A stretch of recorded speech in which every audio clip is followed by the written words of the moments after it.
शर्मा और आप सभी देख रहे हैं हमारा खास कार्यक्रम कलाकार हाजिर। और आज कलाकार हाजिर में हमारे साथ हाजिर है निशा शर्मा जी। सबसे पहले तो आपका बहुत बहुत स्वागत है हमारे इस खास कार्यक्रम में। देखिए, काफी चर्चाओं में रही हैं अपनी आवाजों को लेकर, फिल्मों को लेकर। अभी हाल ही में इनकी मूवी भी आई थी, लाइसेंस में महिला का किरदार निभाती हुई नजर आई थी, महिला दबंग। और इस कार्यक्रम में मेरे साथ मौजूद है आउटपुट हेड सोनू शर्मा जी और साथ ही मेरी सहयोगी मुस्कान भी मौजूद है। कार्यक्रम की शुरुआत करते हैं और मैं सबसे पहला सवाल आपसे यही करना चाहूंगी। आपकी वॉइस जो है काफी चर्चाओं में रहती है। शिनचैन जो भी कार्टून देखते होंगे, जो भी बच्चे होंगे, काफी सोशल मीडिया पे चर्चा में रहती है। एक बार वो आवाज सुना दीजिए। कलाकार हाजिर है, राइट? हेलो दोस्तों, मेरा नाम है शिनचैन नोहारा और आज मैं आया हूँ कलाकार हाजिर हो। बहुत बढ़िया। तो मतलब जिस तरह से ये तो किया ही आपने, अभी लाइसेंस में भी आपका रोल रहा है और आपकी कई मूवी आई है, ऐसा नहीं लाइसेंस से तो हम थोड़ा है ये लेटेस्ट आई है इसलिए। तो मतलब आपका ये आने का कैसे हुआ, मतलब हरियाणा से होते हुए फिल्मों में जिस तरह से खापों का, आपको तो बल्कि खापों ने सम्मानित किया है, वरना तो सुनने में हरियाणा को तो इस तरह से लोग बदनाम करते हैं कि खापे बेटियों को आगे नहीं बढ़ने देती। तो पहले तो बताइए आपका ये आने का ऐसा कैसे रहा? और आर्टिस्ट की तरह मेरा भी बैकग्राउंड ऐसा ही था। मतलब मैं बहुत ही ऐसे बैकग्राउंड से नहीं आती थी कि जहाँ मेरा जो भी मन हो मैं कर सकती थी। लेकिन धीरे धीरे टाइम चेंजेस और मैंने अपने ऊपर काम किया, अपनी फैमिली को कन्विंस किया कि हाँ मैं कर सकती हूँ and I am going the right way, अच्छे तरीके से करूँगी। पर इनिशियली मतलब आई वॉज वेरी शाय। मैं जब स्कूल में थी मैं बहुत शाय थी। जब मैंने जर्नलिज्म शुरू किया तो मेरी टीचर्स ने मुझे पहचाना, जैसे आपने आवाज़ का बोला, तो मेरी टीचर्स ने मुझे आवाज़ के लिए बहुत अप्रिशिएट किया। मेरा आवाज़ बहुत हैवी था, बचपन से ही बहुत हैवी वॉइस थी मेरी, लेकिन डिक्शन अच्छा नहीं था, शब्दावली अच्छी नहीं थी। फिर जर्नलिज्म किया, आप लोगों की तरह आवाज़ पे काम किया धीरे धीरे। फिर मैंने जर्नलिज्म के साथ साथ मैंने थिएटर शुरू किया अपने कॉलेज टाइम पे, यूथ फेस्टिवल किए और यूथ फेस्टिवल ने मुझे बहुत सिखाया। मैं कहूँगी एक्टिंग, मतलब मेरा तो कोई ऐसा था ही नहीं। मैं डांस बहुत करती थी, एक्टिंग का मुझे कोई ऐसा नहीं था कि मैं कभी जाऊँगी। मैंने थिएटर किया, मैंने नेशनल इंटरनेशनल खेला है थिएटर में। फिर धीरे धीरे दोनों इंटरडिपेंडेंट हो गई मेरी फील्ड। जर्नलिज्म से मुझे थिएटर में सपोर्ट मिला और थिएटर से मुझे जर्नलिज्म में सपोर्ट मिला। बिल्कुल, मैं ये पूछना चाहूंगी कि जिस तरीके से आपने जर्नलिज्म भी आपने किया है, तो जर्नलिज्म से कैसे आपने मतलब स्विच किया कि एक्टिंग की तरफ आपको आना चाहिए? मैं बचपन से ही आई वाज वेरी क्रिएटिव और मुझे क्रिएटिव काम करने में बड़ा मज़ा आता था। लेकिन मुझे जो खुल के काम करने में मज़ा आता था वो मुझे एक्टिंग में आता था। तो मुझे लगा कि मुझे एक्टिंग परस्यू करना चाहिए। नहीं तो आप जिस तरह से देखा, आपने लव मैरिज भी की है, जो आपके हस्बैंड है वो भी किसी इंडस्ट्री से हैं जी। तो आपने तो अदर कास्ट में भी की है, तो खापों ने कोई विरोध किया? मुझे तो जानकारी मिलेगी एक फिल्म के लिए आपको खाप ने सम्मानित भी किया, बल्कि तो आपको ऐसा कोई सामना करना पड़ा हरियाणा में जिस तरह से कहा जाता है? नहीं, देखिए मैं ब्राह्मण फैमिली से बिलोंग करती हूँ। जिनसे मेरी शादी हुई है वो जाट फैमिली से बिलोंग करते हैं। मैं जिस माहौल में पली बड़ी हूँ, बहुत खुलकर मेरी फैमिली ने मुझे जीने दिया और जितना मुझे उन्होंने खुलकर जीने दिया उतना ही मैंने अपने बैरियर्स हमेशा रखे कि मुझे कितना, अगर मुझे अपॉर्चुनिटी मिली है तो मुझे कितना खुलना चाहिए। तो मेरी फैमिली को हमेशा से ये था कि ये जब भी जो भी डिसीजन लेगी सही लेगी, हमें बहुत ज़्यादा इसको कुछ बताने की सिखाने की ज़रूरत नहीं पड़ेगी। और ये हमारा जब हम मिले भी थे दोनों, तो हमारा ये सबसे पहला, मेरा और केशव का दोनों का ही ये था। दोनों ने जो इनिशियल बातें होती है उसमें यही था कि अगर मेरी फैमिली नहीं अग्री करती है तो मैं स्टेप इन नहीं करूँगी आगे। निशा जी, एक मैंने देखा है, चर्चाएं चलती हैं कि एक और जोड़ी है जो हमारी इंडस्ट्री में है, वो भी ऐसे ही हैं और सुनने में ये भी आया कि कई लोग मूवी को फेमस करने के लिए, गानों के लिए ऐसे तलाक की खबरें चला देते हैं। ऐसा भी कुछ होता है क्या इंडस्ट्री में? होता है भी। मतलब कंट्रोवर्सीज किसको पसंद नहीं है, but I am not one of them.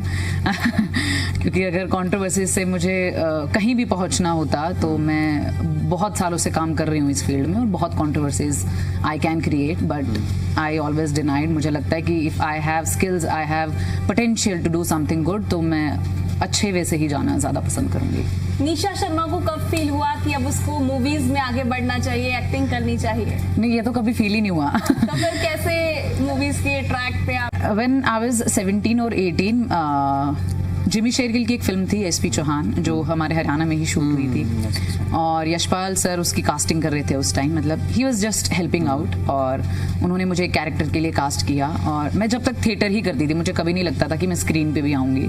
तो बहुत बाय चांस ऑडिशन हुआ, सेलेक्ट हुआ, बहुत जल्दी शूट हो गया। मैंने बहुत इनिशियल लेवल पे ही बहुत एक बड़ा शूट मैं देख चुकी थी, तो कभी ऐसा सोचा नहीं, ना ही प्लान किया। मुझे डांस, मैं कह रही हूँ अभी भी, मुझे डांस करना बहुत ज़्यादा पसंद था। है फिल्मों का या स्क्रीन पे आने का, एज हीरोइन या एक्ट्रेस दिखने का कभी शौक नहीं था। वो होता गया तो मैं उसको अडेप्ट करती कभी गई। ऐसा फील हुआ कि लोग पीछे खींच रहे हैं, क्योंकि जब जब हम आगे बढ़ते हैं तो पीछे खींचने वाले लोग बहुत मिलते हैं इंडस्ट्री ये तो में। हमेशा हुआ। ये तो मुझे लगता है, ये शायद बुरी भी लग सकती है बहुत सारे लोगों को बात। I am always very blunt, और मुझे लगता है जो मेरे मन में है मैं बहुत क्लियरली बोलना पसंद करती हूँ इस चीज़ को।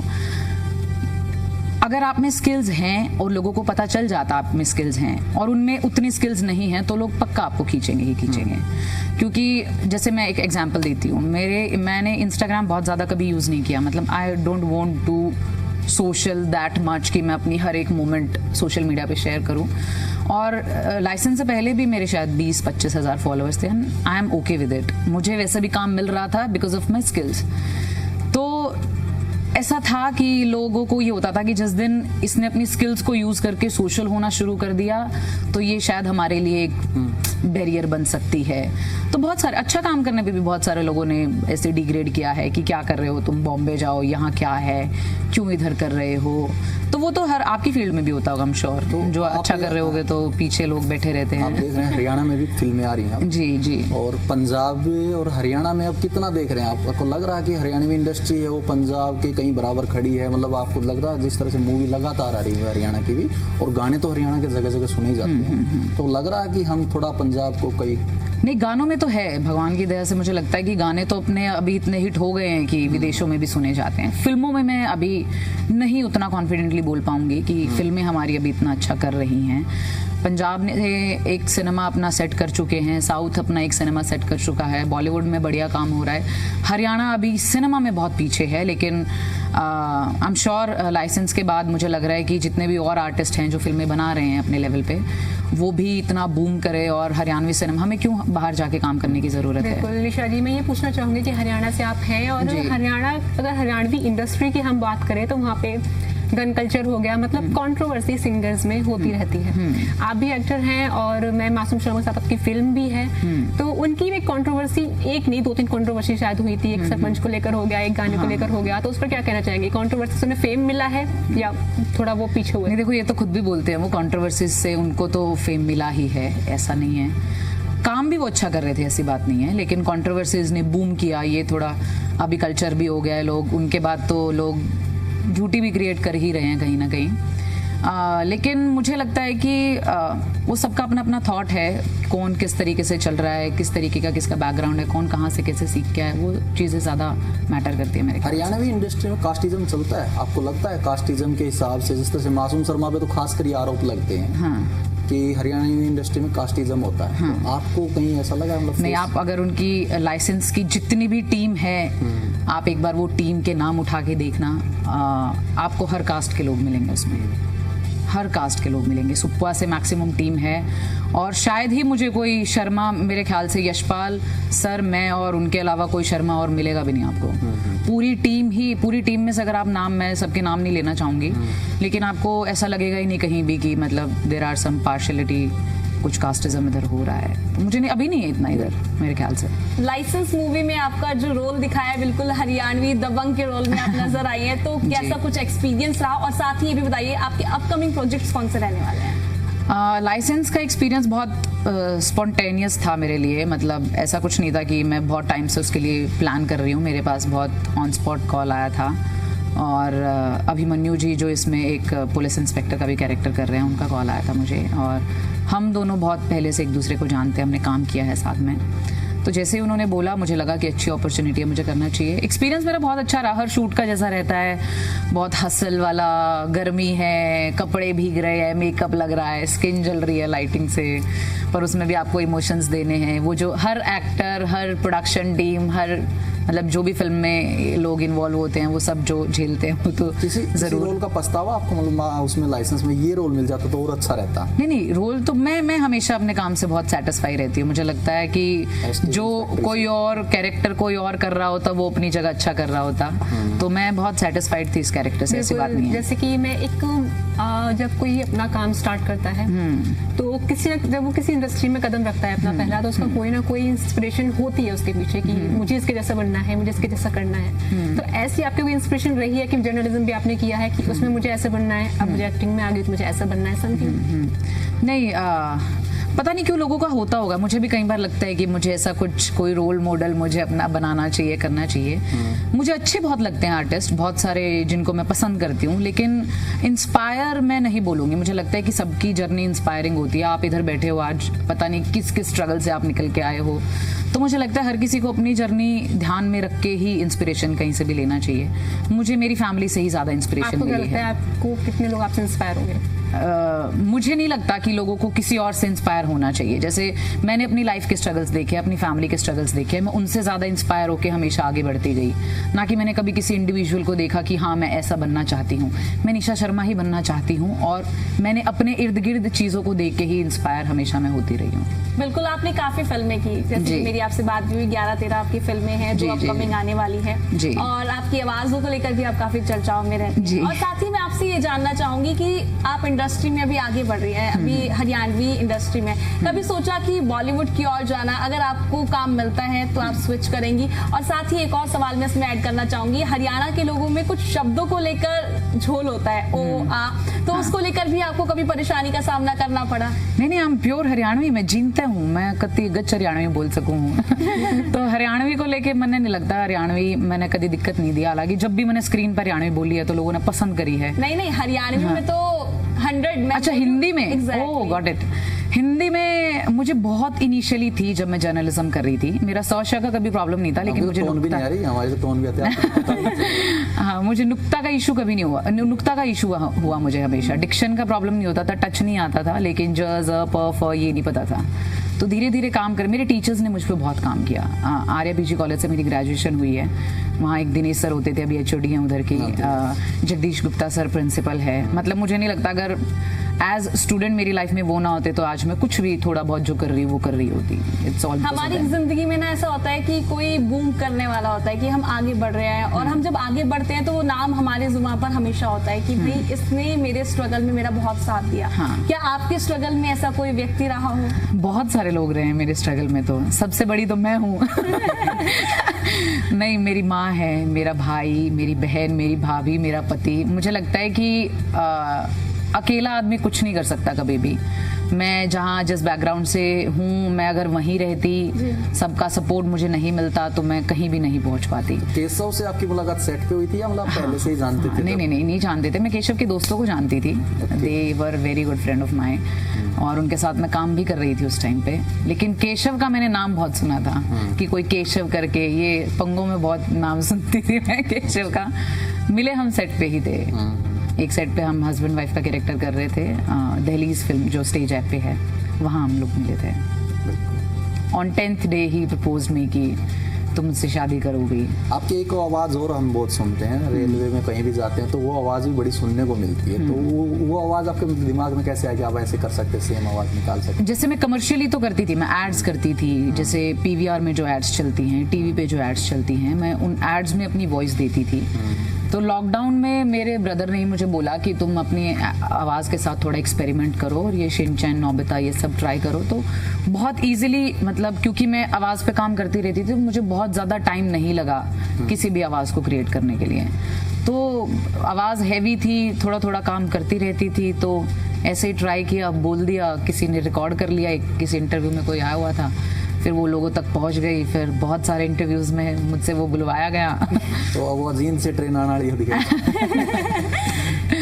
यात्रीगण कृपया ध्यान दें, गाड़ी नंबर 24085 कलाकार हाजिर हैं में आ चुकी है। धन्यवाद। Very nice. Thank you. अब बात हमने आवाज को लेकर तो कर ली है, अब मैं आपसे पूछना चाहूंगी कि अपकमिंग प्रोजेक्ट्स का मैंने भी पिछले सवाल में भी जिक्र किया था, आपने बताया नहीं कौन कौन से आपके अपकमिंग प्रोजेक्ट्स हैं? अभी इस साल हम खुद के प्रोडक्शन हाउस से 2-3 फिल्में कर रहे हैं, मैं नाम अभी डिस्क्लोज नहीं कर सकती, लेकिन अभी सिनेमा, क्योंकि मासूम जी ने एक सिनेमा को एक अच्छी पहचान अब दे दी है और लोग बड़े लेवल पे भी ट्राई कर रहे हैं ओटीटी को छोड़ के, तो हम लोग भी ओटीटी के लिए सिनेमा के लिए कुछ अच्छी फिल्में लेके आना चाहते हैं। मासूम शर्मा पर्सनली कैसा है? जैसे लोग कहते हैं भाई उसमें घमंड है, एटीट्यूड है, तो आपने तो पर्सनली डील किया है, सेट पे रहते हो, कई फिल्मों में साथ में काम ही किया। Is a very good person मुझे लगता है। हालांकि उनकी जितनी भी कंट्रोवर्सी हुई है, वो चाहे गालियों से रिलेटेड हो कुछ भी हो, मैं हमेशा उस चीज के अगेंस्ट रही हूँ पर्सनली, मतलब ठीक है वो उनकी लाइफ है, वो कर सकते हैं, लेकिन मुझे हमेशा इन चीजों से प्रॉब्लम रही है, वो चाहे मासूम जी नहीं कोई भी कर रहा हो, लेकिन इन पर्सन वो बहुत अच्छे इंसान हैं। मतलब आप उनके साथ आप रैंडमली मिलने जाओगे, वो आपके साथ 3 घंटे बिता लेंगे, आपको पता भी नहीं चलेगा कि मतलब इस इंसान से 200 लोग नीचे मिलने आए हुए और ये हमारे साथ 3 घंटा नॉर्मली बात कर रहा है।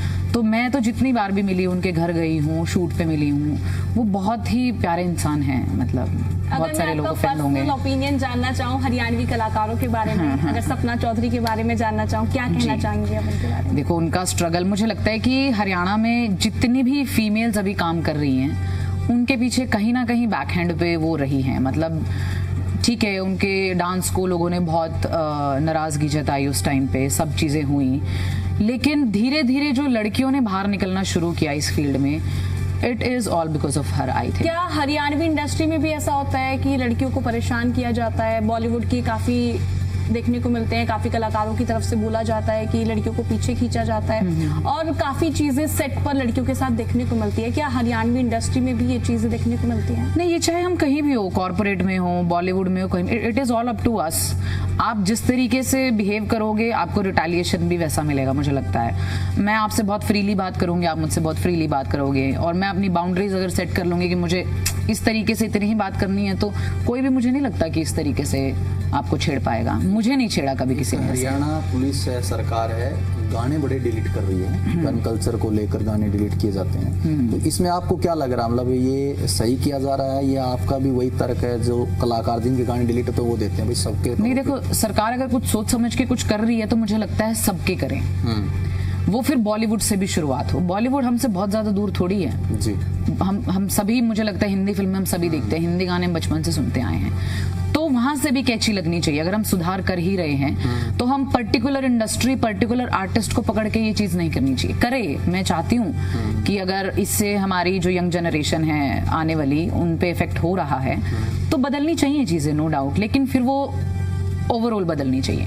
जैसे हम एग्जाम्पल बहुत आपने इंटरव्यू में सुना भी होगा, जैसे धुरंधर फिल्म देखी हमने, हर तरीके के सीन्स हैं उसमें, वो गाली गलौज से लेके सब कुछ है। एटलीस्ट हरियाणा के गानों में गाली तो नहीं सुनने को मिली अभी तक, ठीक है। तो अगर कैची लगनी चाहिए तो फिर ऊपर से लगनी चाहिए, वो चाहे बॉलीवुड हो, साउथ इंडस्ट्री हो। वहाँ मुझे लगता है कि पंजाब फिर भी बचा हुआ है, पंजाब बहुत सोच समझ के अपने कंटेंट बनाता है कहीं ना कहीं। उनकी फिल्में आप फैमिली के साथ हर फिल्म देख सकते हो उनकी फिल्में, तो मुझे लगता है कि डिलीट हो तो फिर सबके हों। तो इसमें क्या लगता है आपको, टारगेट किया गया एक कलाकार को या किसी कलाकार का ही हाथ लग रहा है आपको भी इसमें? नहीं कह सकते हैं, मैं बहुत ज्यादा इंटू, सही बताऊं तो मैं इंडस्ट्री के लोगों में बहुत ज्यादा इंटू नहीं हूं, मैं इंडस्ट्री के काम में बहुत इंटू हूं, लेकिन बहुत ज्यादा पर्सनली मैं कभी भी किसी की भी मुद्दे में नहीं गई हूं। लेकिन ठीक है पर्सनल भी, क्योंकि एक के साथ हुआ है तो मैं कहूंगी कि पर्सनल हो सकता है कहीं ना कहीं। काफी गाने, काफी फिल्में ऐसी आती हैं, वहां पर शब्दावली को लेकर काफी विवाद भी देखने को मिलता है। अभी हाल ही में गाना आया था टटीरी, और भी कई गाने आते हैं। तो आपको लगता है कि इन गानों से यूथ पर कहीं ना कहीं असर पड़ता है? पड़ता है। मैंने अभी रिसेंटली, जैसे मैंने एक लास्ट किसी इंटरव्यू में भी बोला था, हम 2 शादियों में गए 1-2 दिन के गैप में ही। एक अर्बन शादी थी, एक रूरल शादी थी, और वहां पे बहुत छोटे छोटे बच्चे बहुत गंदा गाना गा रहे हैं जो इंस्टाग्राम पे बहुत फेमस है। अच्छा। बहुत गंदा, और वो रिएक्शंस दे रहे हैं, वो हाथों के जेस्चर्स कर रहे हैं, और वो शायद 6-7 साल के बच्चे होंगे, ज्यादा बड़े नहीं। तो कहीं ना कहीं उनको मतलब नहीं पता है, लेकिन वो कर रहे हैं, विच इज नॉट गुड। तो आप चाहती हैं कि ऐसे गानों को बिल्कुल बैन कर दिया जाए? मुझे लगता है कि गाना से ज्यादा हमें सोशल मीडिया पे कुछ बंदिशें लगानी चाहिए। मतलब हम कुछ भी डाल रहे हैं, कुछ भी कर रहे हैं, हम कपड़े उतार रहे हैं, हम गालियां दे रहे हैं। कोई एक तो मैंने पहले भी शायद डिस्कस की थी, एक वीडियो में बहुत छोटे छोटे 2 बच्चे गली में किस कर रहे हैं, उनको कोई और डांट रहा है। ये कहाँ से पता लग रही है? हमें नहीं पता थी अपने बचपन में ये सब चीजें। तो कहीं ना कहीं सोशल मीडिया मुझे लगता है ज्यादा खराब कर रहा है चीजें। हरियाणवी इंडस्ट्री की अगर हम बात करें तो हरियाणा से आप बिलोंग करती हो, तो हरियाणवी इंडस्ट्री की कोई ऐसी बात जो आपको लगता है कि उन्हें चेंज करनी चाहिए, जो नहीं लोगों को पसंद आती है कुछ, क्योंकि आपने इस पर काम किया हुआ है तो आप इजीली बता पाएंगे उस चीज। हाँ, ये मैंने पहले भी बोला है कि हरियाणा में स्किल बेस्ड काम अभी भी नहीं हो रहा है। अच्छा। बहुत सारे पढ़े लिखे आर्टिस्ट अभी भी काम नहीं कर पा रहे हैं। बहुत नॉलेजेबल, बहुत अच्छे आर्टिस्ट, बहुत अच्छी एक्टिंग करने वाले लोग, जिन्होंने थिएटर को जाना है, जिनकी ऑब्जर्वेशन बहुत अच्छी है, एक्टिंग के लिए जो चीज़ें चाहिए होती है वो बहुत एक प्रॉपर, मैं एक एग्जांपल बता सकती हूँ, विद नेम्स भी बता सकती हूँ। तो वो पीछे है, वो लोग बहुत पीछे क्या वो वायरल लोग हैं उनको काम मिल जाता है? वायरल लोगों को ज्यादा काम, चाहे वो कुछ भी ड्रामा, हाँ, चाहे कुछ भी कर रहा हो, कुछ भी, मतलब निहायती हद तक कुछ भी। मतलब मैं कई जगह मेरे तो लोग कह दे हैं ये इसी बात मत करा कर, पर मतलब गू खाने वाले लोग भी आ गए हैं आज के टाइम पे। उनको प्रमोशंस मिल रहे हैं, 25-25 हजार रुपए की रील बनाने को मिल रही है उन लोगों को। बिल्कुल, क्योंकि आज का टाइम देखा जाए, कहते हैं कि सोशल मीडिया का टाइम है और सोशल मीडिया पर फेम पाने के लिए लोग कुछ भी कर रहे हैं कि कुछ फॉलोवर्स बढ़ेंगे, लाइक्स बढ़ेंगे। फिलहाल मैं आपका ओपिनियन जानना चाहूंगी। सोशल मीडिया का टाइम है, काम सोशल मीडिया के थ्रू मिल रहा है, कभी आपको लगा कि हाँ मुझे भी अब सोशल मीडिया पर ज्यादा एक्टिव होना चाहिए? I like this question. नहीं, मुझे लगा बहुत बार कि मुझे सोशल मीडिया पे एक्टिव होना चाहिए, लेकिन अपनी स्किल बेस्ड काम करके ही। मैंने एक बार शुरू किया था कि मैं जितनी भी फिल्में हैं उनके कुछ मोनोलॉग्स उठाऊं, उनको मैं कॉपी करूं अपने स्टाइल में और उनको पोस्ट करूं। पर मैं जो अभी लोग कर रहे हैं मैक्सिमम, मुझे लगता है कि इंस्टाग्राम पे सिर्फ 5% ही टैलेंट है जो अभी तक उतना उभर के आ पाया है और जो अच्छा काम कर रहे हैं। 95% बिल्कुल बेसलेस लोग, बिल्कुल जिनमें जीरो स्किल्स मैं कहूंगी, जिनको लगता है कि हमें कुछ नहीं आता, ओ ये कर लेते हैं हमारी रील्स हिट हो जाएगी। मुझे बहुत सारे लोगों ने बोला कि तुम डांस की रील्स बना लो। मैं डांस कर सकती हूँ, मैंने बहुत सारी रील्स डाली भी हैं, लेकिन मैं सिर्फ डांस को ही करियर बना के या रील्स बना के काम नहीं करूंगी। मुझे लगता है अगर मैंने अपनी स्किल्स पे, अपनी शरीर पे, अपनी चीज़ों पे इतना काम किया है तो मैं उन चीज़ों के थ्रू ज़्यादा फेमस हूँ। मुझे लगता है जब आप में स्किल्स नहीं होती है, आप में क्योंकि आजकल तो देखो मुझे लगता है धीरे धीरे ये सब चीज़ें ख़त्म हो जाएंगी। कि हमें बचपन में होता था मुझे टीचर बनना है, जैसे मुझे न्यूज़ एंकर बनना था एक टाइम पे, तो अब कोई नहीं बोलता है मुझे इन्फ्लुएंसर बनना है। मतलब पेरेंट्स मैंने बोलते हुए देखे, हम इसको डांस सिखाएंगे, फिर ये रील्स बनाएगी, फिर ये एक्टिंग करेगी। क्योंकि आज का टाइम ऐसा हो गया है, काफी वीडियोस भी आप देखते होंगे, IAS डॉक्टर बनने के लिए लोग इतनी मेहनत करते थे। उस समय पर सोशल मीडिया का टाइम ही नहीं था। और आज ऐसा हो गया है कि जो पढ़ाई भी नहीं कर रहा है, कोई स्ट्रगल नहीं है, बस सोशल मीडिया पर आए और फेमस हो जाए। क्योंकि कुछ मिल नहीं रहा है ना। सरकारी नौकरी में आपको क्या है, 70,000, 1 लाख, मैक्सिमम 1.5 लाख आपकी सैलरी होगी। जब औधा जितना बड़ा होगा उस हिसाब से 1.5 लाख तो आप एक रील के ले लेते हो। इन्फ्लुएंसर पता 3 दिन बाद गाड़ी ले आता है। गाड़ी ले आता है। आप थोड़ा सा ब्लाउज ऐसे करोगे, एक रील पे 10-10 मिलियन व्यूज होते हैं, तो गाड़ी तो आएगी। एक और है डांडा न्योली वाला जी, ऑस्ट्रेलिया में रहते हैं, वो भी अच्छे गाने गाते हैं। तो आपने उनके साथ कभी काम किया है? नहीं, अभी तक नहीं। करेंगे जरूर, अभी तक तो नहीं किया। आप उनके गाने सुनते हैं? हाँ, कभी कभी कुछ वाइब करने के लिए जरूर। कुछ पर्सनल सवाल, आप एक्ट्रेस हैं और बल्कि अब मैं इस पे पूछना चाहूंगी क्योंकि काफी लड़कियां होती हैं कि फूडी होती हैं। हाँ। फिलहाल मेरा आपसे सवाल रहने वाला है, आप फूडी हो या फिर अपनी हेल्थ पर ध्यान रखती हो कि जिम करनी है, योगा करनी है, सुंदर दिखना है स्क्रीन पे, मीठा नहीं खाना है, इन चीजों का भी ध्यान रखती है? अभी रखना शुरू किया है, जब कति 60 किलो तक ऊपर होली। नहीं, पहले नहीं रखती थी क्योंकि कहते हैं कि मेरा मेटाबॉलिज्म अच्छा था, पहले मैं जो भी खाती थी पच जाता था। लेकिन अब नहीं, अब मैंने बहुत गेन हो गया था मेरा लाइसेंस के टाइम पे, but now I am working on it. मैं अब थोड़ा हेल्थ कॉन्शियस हो गई हूँ। बिल्कुल जी। तो आपने कहीं और स्टेट में भी किसी मूवी में काम किया, जिस तरह से राजस्थानी है, पंजाबी है, हरियाणा से निकल के आपने कहीं बाहर की भी कोशिश? हाँ, मैंने एक कायांतर फिल्म है, स्टेज ऐप पे आप देखोगे, उसमें शिखावटी प्लस हरियाणवी दोनों ही लैंग्वेज में काम किया है मैंने। हाँ बिल्कुल। अब समय की कमी है, समय इजाजत दे रहा है और यहीं पे हम कार्यक्रम को समाप्त करते हैं। बहुत अच्छा लगा आपसे बात कर और सभी सवालों का आपने बहुत ही प्रमुखता से जवाब दिया। फिलहाल कलाकार हाजिर है में इतना ही, मुझे दीजिए इजाजत और साथ ही मेरे सहयोगी को भी इजाजत दीजिए। नमस्कार। Thank you. फिलहाल कलाकार हाजिर है में इतना ही।